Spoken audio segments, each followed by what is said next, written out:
नमस्कार, आप सभी का स्वागत है। दोस्तों, आज हम सेंटेंस को पढ़ेंगे और यह जानेंगे सेंटेंस क्या है, कौन कौन से इसके प्रकार हैं। सेंटेंस को हिंदी में वाक्य कहते हैं। तो वाक्य एवं इसके प्रकार आज का हमारा टॉपिक है। और सेंटेंस को जानने से पहले हम वर्ड को जान लेते हैं कि वर्ड क्या है। आइए समझें वर्ड क्या है। वर्ड जिसको कि शब्द कहा जाता है। तो शब्द क्या है? शब्द जो है, अगर हिंदी में बात करें तो अक्षरों का एक ऐसा समूह जिसका अपना खुद का कोई अर्थ हो, उसे शब्द कहते हैं। और इसे अंग्रेजी में कहें तो ये group of letters which has its own meaning. जैसे हम अगर कोई शब्द लिखें, जैसे देखिए हमने लिखा ENO। अब हमें इसका कोई अर्थ मालूम नहीं है, लेकिन अगर हम इसी को सही क्रम में लिखते हैं, ONE लिखा हमने तो वन का मतलब होता है एक, यानी कि यह एक गिनती को प्रकट करता है जिनसे हम वस्तुओं की गिनती करते हैं। तो इस तरह से वर्ड जो होता है, यह लेटर्स का एक व्यवस्थित क्रम जब बनता है और उस व्यवस्थित क्रम से बने हुए जो वर्ड जो बनता है उसका जब कोई अर्थ निकलता है तब हम उसको वर्ड कहते हैं। अब हम आगे इसमें वर्ड के बाद सेंटेंस को जानेंगे। तो आइए दोस्तों आगे चलते हैं। अब देखिए सेंटेंस क्या है। सबसे पहले हम इसके डिफिनीशन को समझते हैं। सेंटेंस या वाक्य क्या है? A group of words that are put together to mean something is called sentence. एक ग्रुप ऑफ वर्ड्स यानी कि शब्दों का एक समूह, दैट आर पुट टुगेदर, जिसमें उनको एक साथ इस प्रकार से रखा जाता है कि टू मीन समथिंग, कि जिससे कुछ अर्थ निकले। ठीक है, एक और परिभाषा देखते हैं। A combination of words which gives a complete meaning is called sentence। एक कॉम्बिनेशन ऑफ वर्ड्स यानी कि शब्दों का इस प्रकार से व्यवस्थित करना कि जिससे कि पूर्ण अर्थ प्रकट हो जाए, पूरी बात समझ में आ जाए, उसे हम वाक्य या सेंटेंस कहते हैं। एक और परिभाषा, आप लोग परिभाषा को अपने हिसाब से जो आपको सूटेबल लगे, तीनों परिभाषाएं उचित हैं, जो आपको उचित लगे वह परिभाषा आप याद कर सकते हैं, रट सकते हैं और जब भी आपको ज़रूरत हो आप इनका प्रयोग कर सकते हैं। A group of words that expresses an independent statement, question, request, command और एक्सक्लेमेशन इज कॉल्ड सेंटेंस। यहाँ देखिए स्टेटमेंट में ई छूट गया है, यहाँ पर ई जोड़ना है आपको। स्टेटमेंट कोई कथन प्रकट होता है, कोई प्रश्न प्रकट होता है, प्रार्थना, आज्ञा, आदेश या विस्मय जब प्रकट होता है तो हम कहते हैं कि यह एक सेंटेंस है। यानी कि शब्दों का एक ऐसा समूह जिससे स्वतंत्र कथन, प्रश्न, प्रार्थना, कमांड या विस्मय प्रकट हो, उसे हम सेंटेंस कहते हैं। आइए एक उदाहरण देखते हैं कि इसमें कौन सा सेंटेंस हो सकता है और कौन सा सेंटेंस नहीं हो सकता। यहाँ पर देखिए लिखा है east, sun, the, in the rises. इसको क्रम से नहीं लिखा गया है, इसलिए जो ऊपर लिखा गया है पहली पंक्ति में, इसको हम कहेंगे कि यह सेंटेंस नहीं है। लेकिन दूसरी पंक्ति में उन्हीं शब्दों को व्यवस्थित क्रम से लिख दिया गया है। जैसे देखिए the sun rises in the east, the sun rises in the east, यानी कि इसका अर्थ हुआ द सन माने सूरज, राइजेज माने उगता है या निकलता है, इन द ईस्ट पूर्व दिशा में, सूरज पूर्व दिशा में निकलता है। तो इसका जो क्रम है यह सही है, तो हम कहेंगे यह एक वाक्य है। यानी कि इसमें शब्दों को जो भी शब्द प्रयोग किए गए हैं वह व्यवस्थित क्रम में है और जिससे हमें पूरी बात समझ में आ जाती है। अब आगे हम बढ़ते हैं, कुछ और उदाहरण देखते हैं। Some more examples of sentences. He is a good boy, वह एक अच्छा लड़का है। यह एक कथन है। He is a good boy, वह एक अच्छा लड़का है। Is he a good boy, क्या वह एक अच्छा लड़का है? यहाँ पर प्रश्न हो रहा है, प्रश्न पूछा जा रहा है कि क्या वह एक अच्छा लड़का है। तो पहले वाक्य में स्टेटमेंट, दूसरे में प्रश्न, तीसरा वाक्य देखें, give me your pen please, कृपया मुझे अपनी कलम दीजिए। इसमें क्या किया जा रहा है? इसमें निवेदन, प्रार्थना या रिक्वेस्ट किया जा रहा है। अगला वाक्य देखते हैं, कम हियर, इसमें कमांड दिया जा रहा है, आदेश दिया जा रहा है। अगला देखिए, एलास वी आर रूइंड, आह हम बर्बाद हो गए, इसमें विस्मय प्रकट किया जा रहा है, आश्चर्य प्रकट किया जा रहा है। तो इस तरह से वाक्य जो होते हैं यह कई रूपों में होते हैं। अब वाक्यों के कौन कौन से भेद हैं, कौन कौन से प्रकार हैं, आइए हम इनको समझते हैं। टाइप्स ऑफ सेंटेंसेस, वाक्यों के प्रकार। On the basis of function या पर्पज, तो वाक्यों को उनके कार्यों या उनके पर्पज के आधार पर कितने प्रकार से बांटा जा सकता है, इनको देखते हैं। तो फंक्शन और पर्पज के आधार पर अगर हम देखें तो वाक्यों के 5 प्रकार होते हैं। ठीक है दोस्तों, पहला है असर्टिव और डिक्लेरेटिव सेंटेंस, दूसरा इंट्रोगेटिव सेंटेंस, प्रश्नवाचक या प्रश्नसूचक वाक्य, तीसरा इम्परेटिव सेंटेंस, आज्ञासूचक वाक्य, चौथा है एक्सक्लेमेटरी सेंटेंस, विस्मयादिबोधक वाक्य, और पांचवा ऑप्टेटिव सेंटेंस या इच्छासूचक वाक्य। तो इस तरह से फंक्शन या पर्पज के आधार पर हम देखें तो वाक्यों के 5 प्रकार होते हैं। इन 5 प्रकारों में से सबसे पहले हम असर्टिव और डिक्लेरेटिव सेंटेंस के बारे में चर्चा करेंगे। आइए आगे देखें कि असर्टिव सेंटेंस या डिक्लेरेटिव सेंटेंस क्या होता है। असर्टिव और डिक्लेरेटिव सेंटेंस को स्वीकारात्मक या वर्णनात्मक वाक्य कहते हैं। इसको हिंदी में स्वीकारात्मक या वर्णनात्मक वाक्य कहा जाता है। इसकी परिभाषा क्या है, आइए समझते हैं। A sentence which declares something or asserts a statement is called an assertive or declarative sentence। एक ऐसा वाक्य जो declares something यानी कुछ कथन प्रकट करता है, कुछ घोषित करता है, और asserts a statement जिसमें कुछ कथन कहा जाता है, उसको assertive या declarative sentence कहा जाता है। आइए assertive और declarative sentence का कुछ उदाहरण देखें। पहला वाक्य देखिए, इसके कुछ कैरेक्टरिस्टिक्स हैं। आइए इसके कैरेक्टरिस्टिक्स को हम समझते हैं कि असर्टिव या डिक्लेरेटिव सेंटेंस क्या करता है। इट मेक्स ए स्टेटमेंट, यह एक स्टेटमेंट बनाता है या प्रकट करता है। इट गिव्स इंफॉर्मेशन, यह सूचना देता है, कोई सूचना देता है, इसमें कोई कथन प्रकट करता है।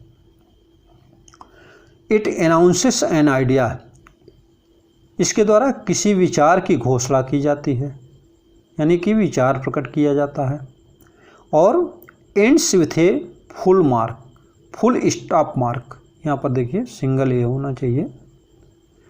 Ends with a full stop mark, यानी कि असर्टिव अथवा डिक्लेरेटिव सेंटेंस के अंत में फुल स्टॉप लगाया जाना चाहिए, यह अनिवार्य है। अब हम आगे पढ़ते हैं कि असर्टिव अथवा डिक्लेरेटिव सेंटेंस कितने प्रकार का होता है। आइए आगे चलें। देखिए, असर्टिव अथवा डिक्लेरेटिव जो सेंटेंस है यह 2 प्रकार का होता है। पहला पॉजिटिव, जिसको कि पॉजिटिव में धनात्मक या सकारात्मक, सकारात्मक कहेंगे, और दूसरा नकारात्मक। तो असर्टिव अथवा डिक्लेरेटिव सेंटेंस 2 प्रकार का होता है, सकारात्मक और नकारात्मक। तो पहले हम सकारात्मक असर्टिव या डिक्लेरेटिव सेंटेंस को देखते हैं और उसके उदाहरण को समझते हैं। देखिए, ही बॉट ए कार, उसने एक कार खरीदा, उसने एक कार खरीदा, यह एक कथन है। उसने एक कार खरीदा। एक और उदाहरण देखिए, you are reading a novel, आप एक उपन्यास पढ़ रहे हैं या तुम एक उपन्यास पढ़ रहे हो। ही गोज टू कॉलेज, वह कॉलेज जाता है। आई प्ले हॉकी, मैं हॉकी खेलता हूँ। She is watching a movie, वह एक मूवी देख रही है। इन सारे वाक्यों को अगर हम देखें तो पहले से लेकर के 5वें वाक्य तक सब में एक कथन कहा गया है या कुछ न कुछ इसमें बताया जा रहा है। ठीक है, अब हम निगेटिव सेंटेंस को देखते हैं। निगेटिव सेंटेंस में इसमें टेंस के हिसाब से परिवर्तन होता रहता है, लेकिन इससे नकारात्मक यानी निषेध का बोध होता है। तो आइए समझते हैं। He did not buy a car, उसने एक कार नहीं खरीदी। You are not reading a novel, तुम एक उपन्यास नहीं पढ़ रहे हो। He does not go to college, वह कॉलेज नहीं जाता है। I do not play hockey, मैं हॉकी नहीं खेलता हूँ। She is not watching a movie, वह मूवी नहीं देख रही है। तो इस तरह से हमने एसर्टिव अथवा डिक्लेरेटिव सेंटेंस के दो रूपों को, पॉजिटिव और नेगेटिव, दोनों रूपों को हमने समझा, पॉजिटिव और नेगेटिव। ठीक है, अब आइए हम पर्पज या फंक्शन के आधार पर जो सेंटेंस का अगला प्रकार है इंट्रोगेटिव सेंटेंस, उसको समझते हैं। देखिए इंट्रोगेटिव सेंटेंस क्या है। इंट्रोगेटिव सेंटेंस को प्रश्नवाचक या प्रश्न सूचक वाक्य कहते हैं।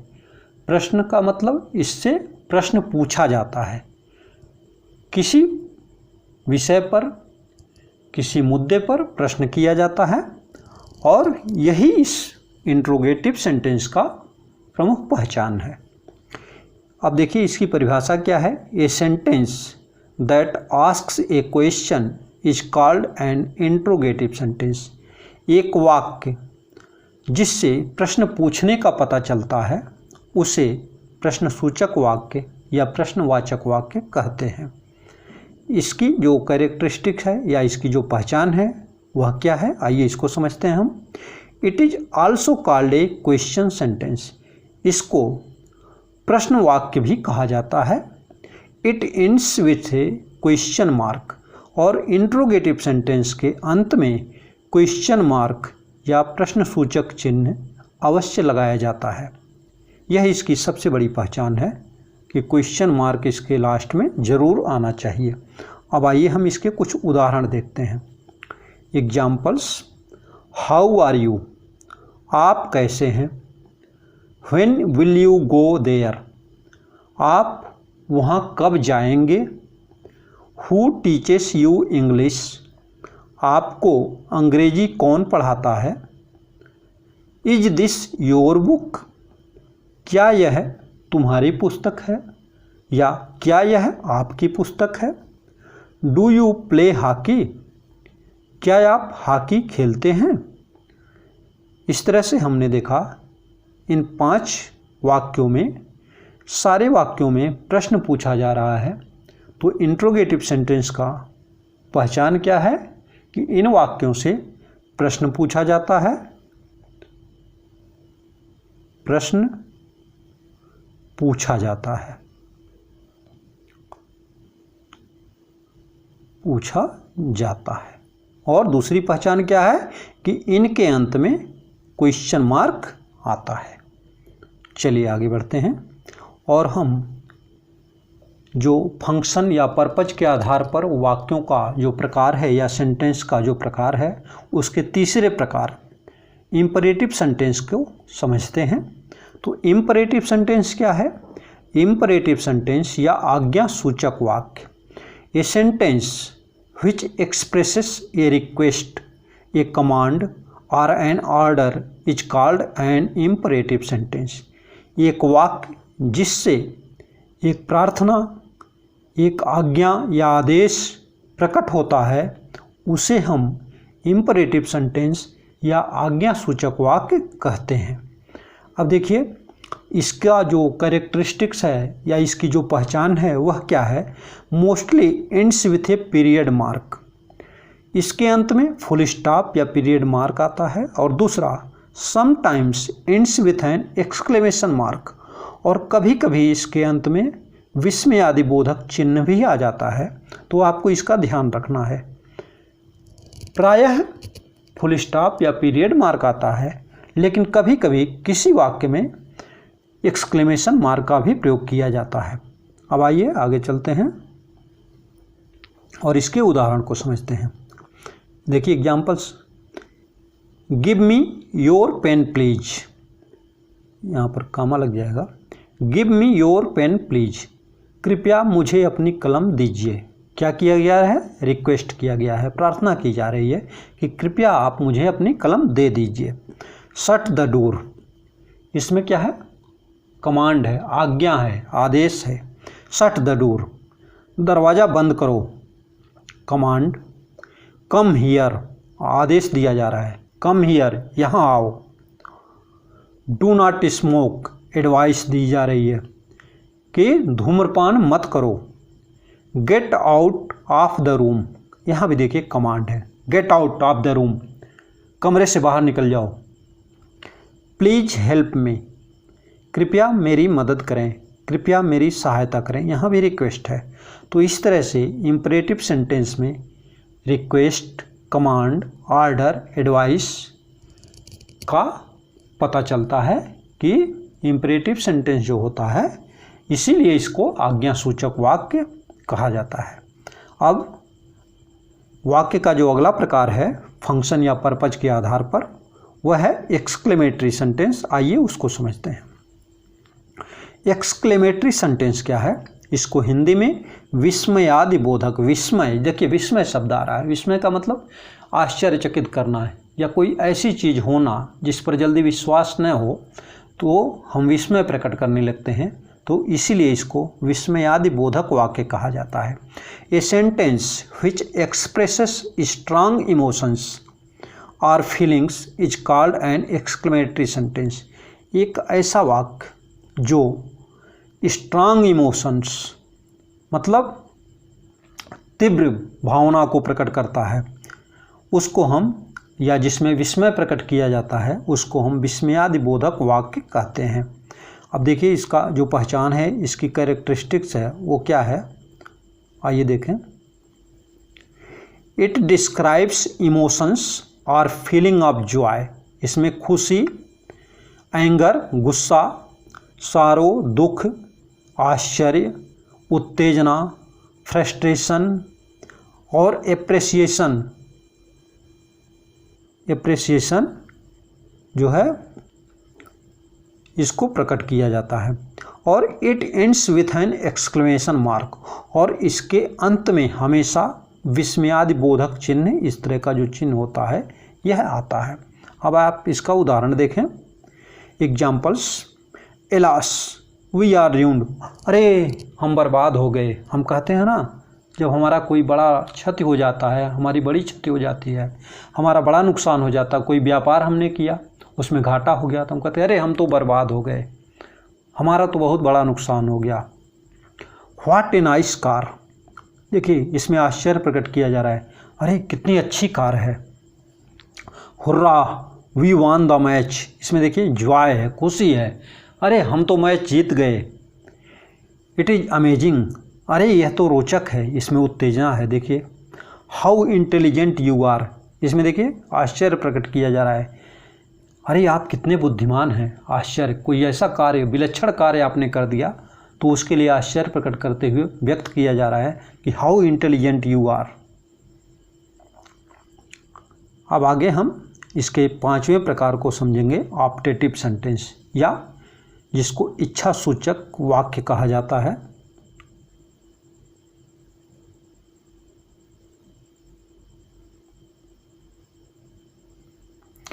ऑप्टेटिव सेंटेंस क्या है देखते हैं।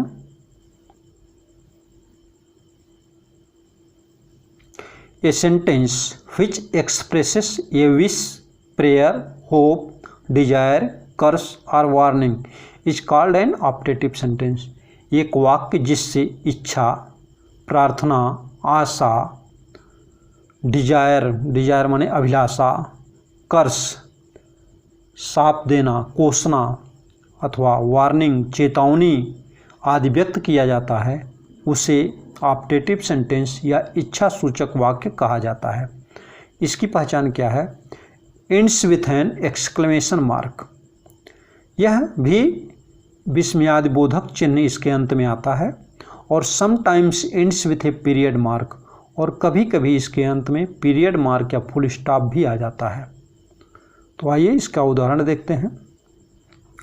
मे गॉड ब्लेस यू, भगवान आपकी मदद करें। देखिए इसमें प्रेयर है, प्रार्थना की जा रही है। दूसरा वाक्य देखिए, फियर द ऑलमाइटी, अरे भगवान से डरो, चेतावनी दी जा रही है, भगवान से डरो, ऐसी गलती मत करो, लोगों को मत सताओ, भगवान से डरो। अगला वाक्य देखिए, मे ऑल बी हेल्दी, सारे लोग स्वस्थ हों, सारे लोग सुखी हों। इच्छा प्रकट की जा रही है कि सारे लोग सुखी हों, सारे लोग स्वस्थ रहें। हैप्पी जर्नी, इसमें भी इच्छा प्रकट की जा रही है। देखिए यहाँ पर फुल स्टॉप लगाया गया, यानी पीरियड मार्क लगाया गया है। गो टू हेल, भाड़ में जाओ, इसमें क्या किया जा रहा है? कोसा जा रहा है, साप दिया जा रहा है। ठीक है, इस तरह से हमने आज वाक्य के 5 प्रकारों को पढ़ा, और इन 5 प्रकारों में पहला एसर्टिव और डिक्लेरेटिव, दूसरा इंट्रोगेटिव,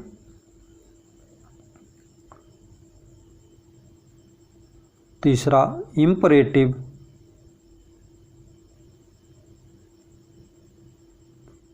और चौथा एक्सक्लेमेटरी, पांचवा ऑप्टेटिव। इस तरह से फंक्शन के आधार पर या पर्पज के आधार पर हमने वाक्य के 5 प्रकार को पढ़ा। आप इनको देखें, वीडियो को पॉज करके देखें या डाउनलोड करके देखें, और आपको इन 5 वाक्यों को समझने में मुझे नहीं लगता किसी प्रकार की कोई असुविधा होगी, किसी प्रकार की कोई दिक्कत होगी। इस तरह के और भी वीडियोज समय समय पर आते रहेंगे, आप उनको पढ़ें, उनको देखें और लाभ उठाएं। Wish you all the best.